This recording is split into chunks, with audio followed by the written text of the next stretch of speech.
Γεια χαρά σε όλους. Είμαι ο Δημήτρης από την RGB Studios και είμαστε σήμερα εδώ για να συγκρίνουμε τη C200 με την καινούργια C300 Mark III, η οποία έχει ανακοινωθεί εδώ και λίγες μέρες από την Canon. Ευχαριστούμε πολύ τη Manio Cinetools που μας παραχώρησε και τις δύο κάμερες για να μπορέσουμε να κάνουμε αυτό το βίντεο. Πάμε να τις δούμε.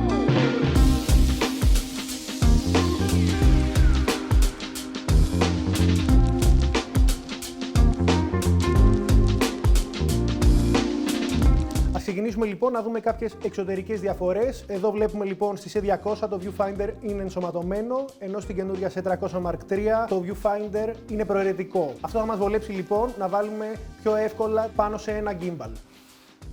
Στη C200 έχουμε τη δυνατότητα να επιλέξουμε EF ή PL mount. Στην καινούργια C300 Mark III έχουμε τη δυνατότητα πια με 4 βίδες μπορούμε να αλλάξουμε και να βάλουμε το κούμπομα για PL mount. Σχετικά με τις κάρτες μνήμης, η C200 έχει τη δυνατότητα να πάρει C-Fast και έχει και 2 slot για SD cards. Στη C300 Mark III έχουμε 2 slot για CF Express και ένα slot για SD card για τα proxy.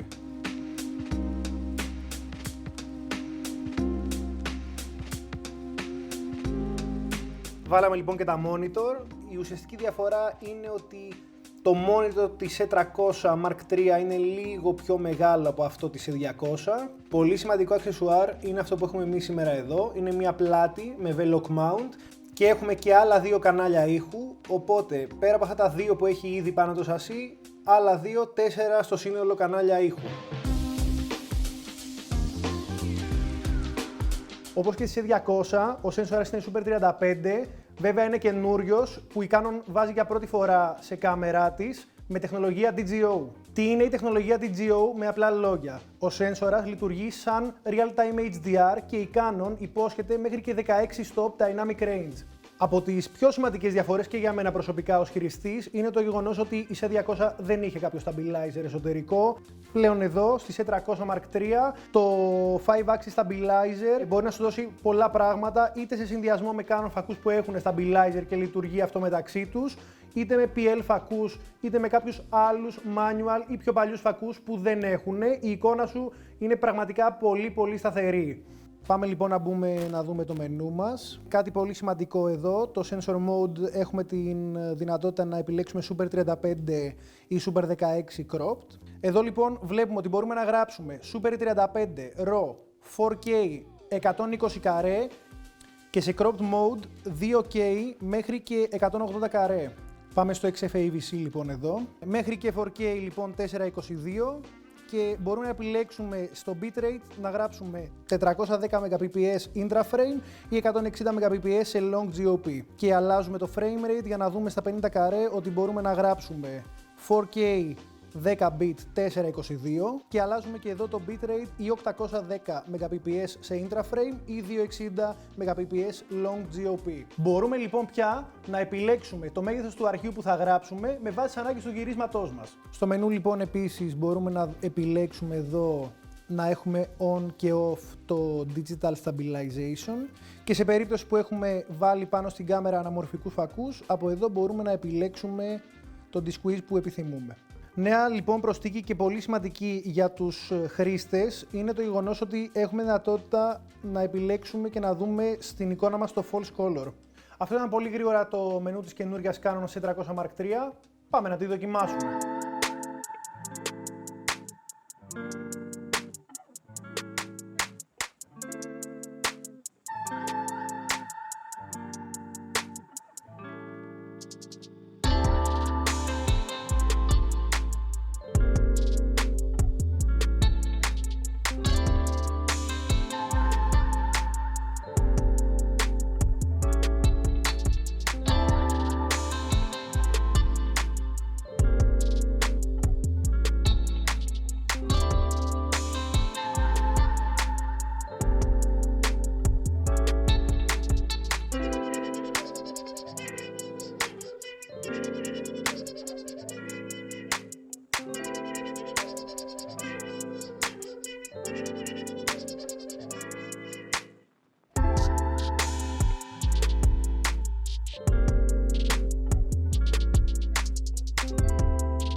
So that O-O-V-U. Where's the E that's between me and you? I'm a player, that's just what I do, but I can't help how I'm feeling about you. I said that L-O-V-U.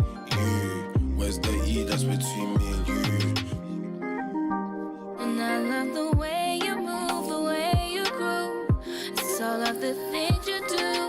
And I want to stay with you for the rest of your life. So that O-O-V-U.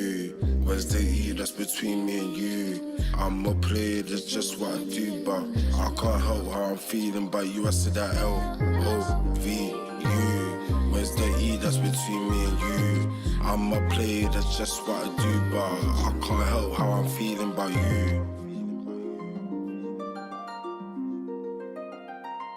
Αξίζει πραγματικά η σχεδόν διπλάσια τιμή της καινούριας S400 Mark III με αυτή τη S200? Αν με ρωτάς προσωπικά, θα μπορούσα να σου απαντήσω πως ναι. Αλλά από εκεί και πέρα έχει να κάνει με το τι ζητάς. Αν θες 120 καρές slow motion σε 4K RAW ποιότητα, με autofocus, αν θες ένα πάρα πολύ καλό stabilizer on board, αν θες με 4 βίδες να αλλάξεις το mount της κάμεράς σου και αν θες να έχεις δυνατότητα να γράψεις διαφορετικά μεγέθη αρχείων, τότε φυσικά θα πρέπει να επιλέξεις την καινούργια S400 Mark III. Αν όλα αυτά δεν τα χρειάζεσαι, τότε μπορείς να επιλέξεις τη S200. Ένα μεγάλο ευχαριστώ στη Manio Cinetools που μας παρεχώρησε τις κάμερες, άλλο ένα μεγάλο ευχαριστώ σε όσους βοήθησαν για τη δημιουργία αυτού του βίντεο. Stay tuned για το επόμενο review μας.